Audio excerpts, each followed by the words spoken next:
Hello friends, this is a tutorial for Oak Frog's Bunny Bakery theme for Android. The phone screen before you is running Android, and as you can see, it looks just as cute as you hope it would be.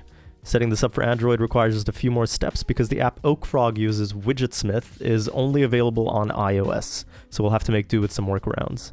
The first thing you'll want to do is navigate to the Discord channel, go to the Patreon chat down here, and then go up to the pins, and you should see a message pinned here by me, Cellybeary. Right here at the end, you'll see a link, a short URL.at link, and that's going to be a Google Drive link with all the images and wallpapers and the widget images that we'll need. So if we can navigate to Chrome, and up here, we're just going to drop the short.url. And you'll see all the images we need before you. All of these are resized correctly for Android, as well as some of them have had the borders or backgrounds removed off them so that it would blend into the transparency a bit better. So once you've downloaded all that, we're going to start with the icons. The first thing you want to do is make sure the icons are actually transparent. So we need to remove the borders if you have any on your icons already. Now my phone is a Redmi Note 7, which is running Xiaomi's MIUI, so the way I got here is slightly different to what you'll likely need to do. Apparently, all you need to do on most Android devices is navigate to your settings, go down to display, and over here there should be an option titled Icon Frames. Once you click that, select icons only and your borders should go away. For the 3 people in the world who might be running MIUI, instead we go down to themes, we navigate over to profile, and then under icons, we set icons to limitless. Once that's out of the way, we're ready to do our icons. From here, we want to navigate to the Play Store. Once you're here, we're going to download 2 apps. One for the icons and one for the widgets. The first one will be called Shortcut. You can see I've already looked it up over here. That's this one right here. We're going to download that, and we're also going to download something called KWGT. That's right over here. KWGT Custom Widget Maker. It's much more scary sounding than Widgetsmith, but it's way more versatile in the actual creation of widgets.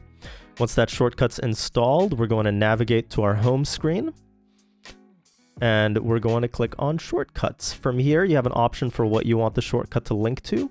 Let's go to application, and from here you can pick any app you've got installed on your phone. Let's do a simple one. Let's do YouTube, for example, which obviously is way at the bottom. Should have picked the better one. We'll click add to home screen. From here, we can click this little plus button, and that'll allow us to add an icon. If you click this little camera, it'll allow you to go to images.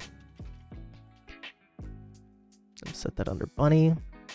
Here, let's go with the little bunny chino, which I think is absolutely precious. From here, it's actually going to give you an option to resize it at the bottom. Don't resize it from here, otherwise it might mess with transparency as it has for me.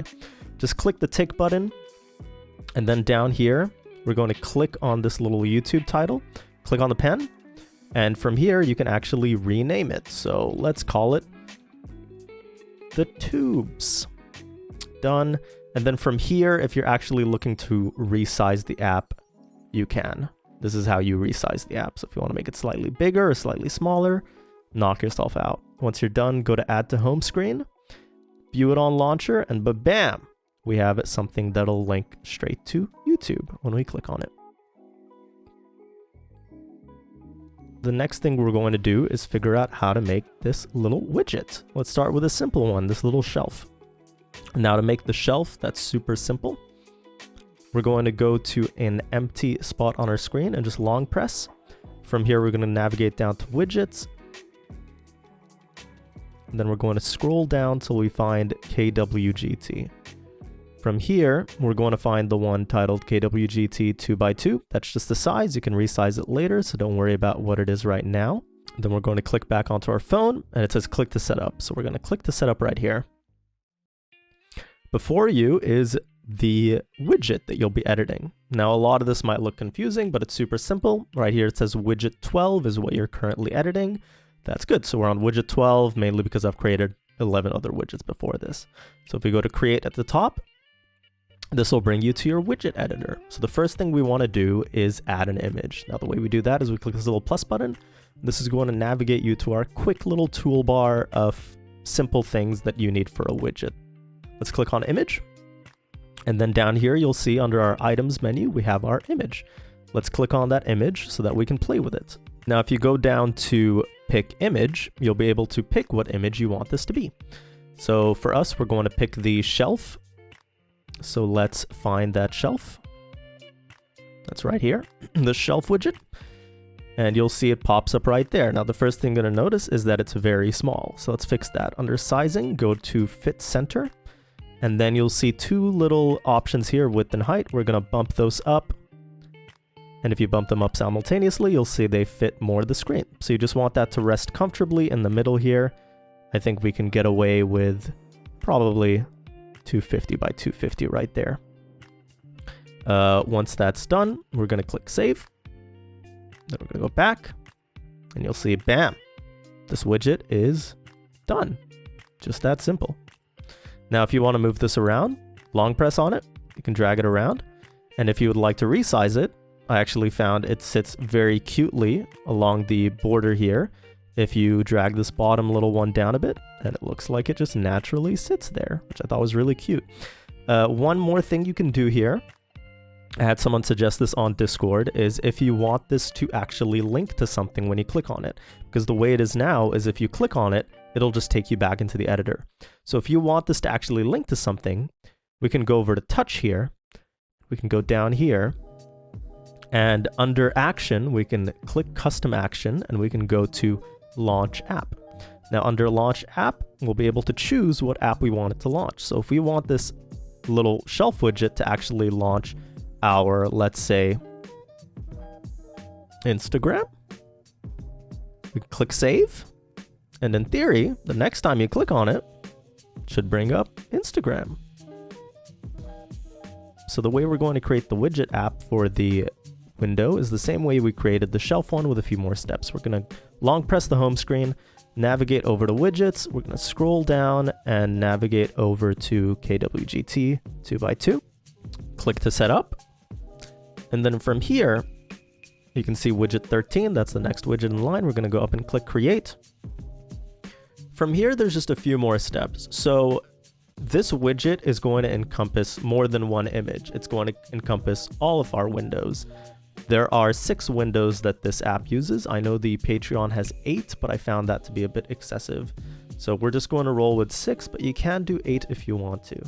So to create 8, the first thing we're going to, well, to create 6, the first thing we're going to want to do is click this little plus button and create something called a stack group. A stack group allows us to create multiple images in one group. So this stack group is actually going to contain all of the windows that we want it to contain. So we're going to click on the stack group down there, and now we're back to our usual item window. From here, we're going to create our first window. So navigate to the plus button and go to image. And then from here, we're going to click on image, and we're going to pick our first window. So if you look to the side over here, you'll see I have a few hours that I'd like each window to sit at. So the first thing we're going to do is make the dawn window. So let's find that dawn window real quick. That is over here. Open up the dawn window and you'll see it's again not sitting too neatly. So we'll go down to sizing, go to fit center, and then we'll enlarge this bad boy. I found, I believe it was 275, 300 to be a good fit. Yeah, let's go with 300 to be a good fit. So that's our dawn window. Now, the way we're going to control what time this shows up is using its opacity. Now, for people who don't know what opacity is, it's super simple. It just tells you how transparent an object is.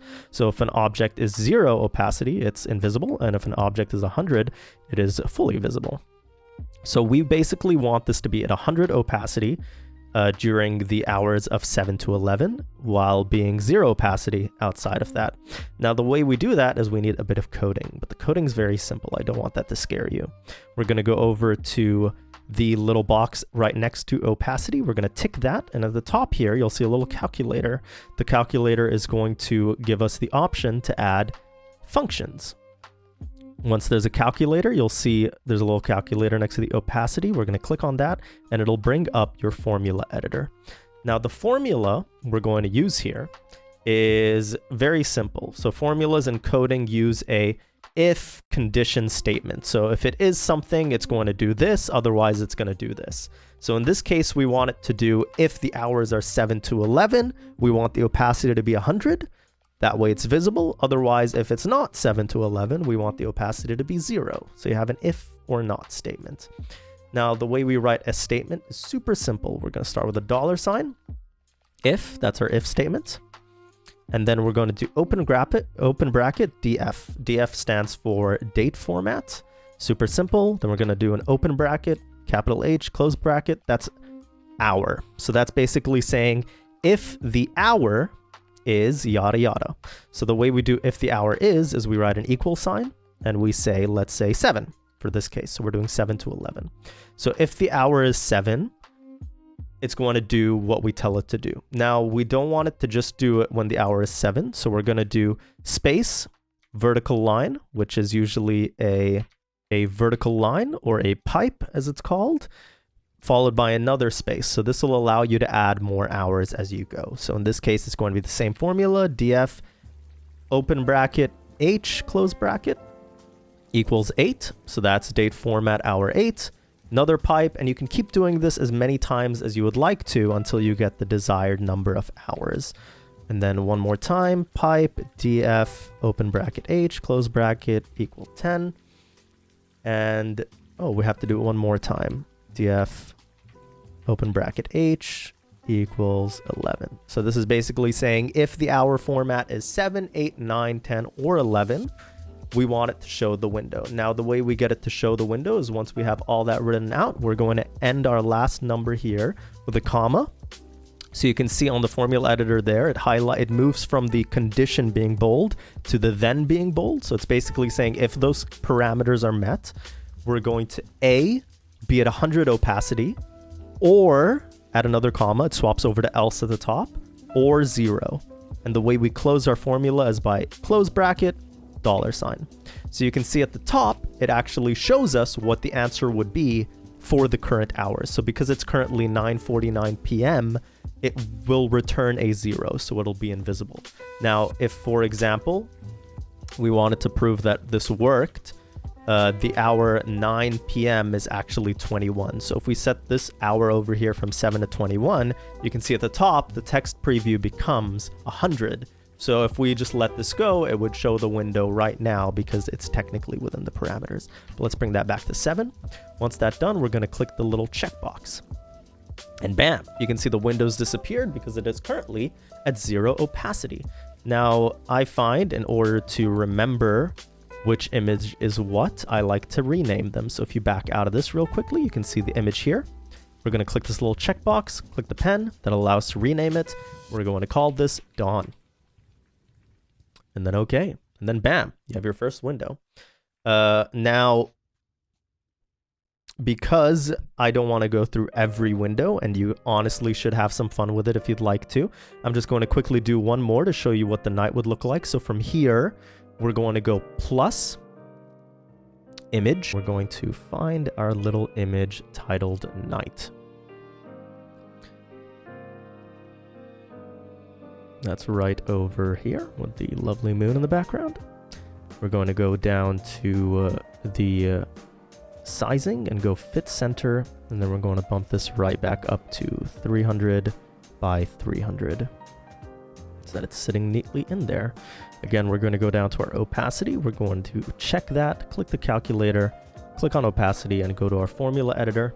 For this, we're going to open it with $sign if date format open bracket h equals, and this one is hours 20 to 4 a.m. So we're going to go 20, and then go our pipe df h equals 21, the vertical pipe df h. Once you get to the midnight, we're actually going to do df h equals 0, not df h equals 24. And that should be our last. So if we make sure we got everything right there, looks good. Goes from the hours 20 all the way to 4 a.m. We're going to close this off by going 100, 0, close bracket, $. And you can see at the top, our text preview is 100 because it is indeed almost 10 p.m. So this clock should be showing. So if we click the little tick sign over here, that'll save our formula, and as you can see, the opacity on our window is 100. If we back out, you can see right down here, we can actually rename this over to night. And we have our lovely night window. So if we back out of here, make sure you click save on the exit editor. You can see our window is right over here, and it is ready to go. Now, you can obviously set a shortcut for this if you'd like to. I found a really cute idea would be to set up the shortcut to the weather app, which I thought made a lot of sense. So click save, back out, and then if you click on this, it'll take you to the weather forecast, which I thought was really cute. Also, you can tell I never use this app. So there we go. So back out of this, and you're basically done. I think that's all you need to do to set up a lovely app. If you're looking for more icons, Oak Frog, I believe, released a different batch a few months ago. I can't remember how long ago. I only just recently joined, but they are there in the Patreon somewhere if you would like to install them. If you have any problems, you can hit me up on Discord, but I hope you've been able to follow this easily. Enjoy, team!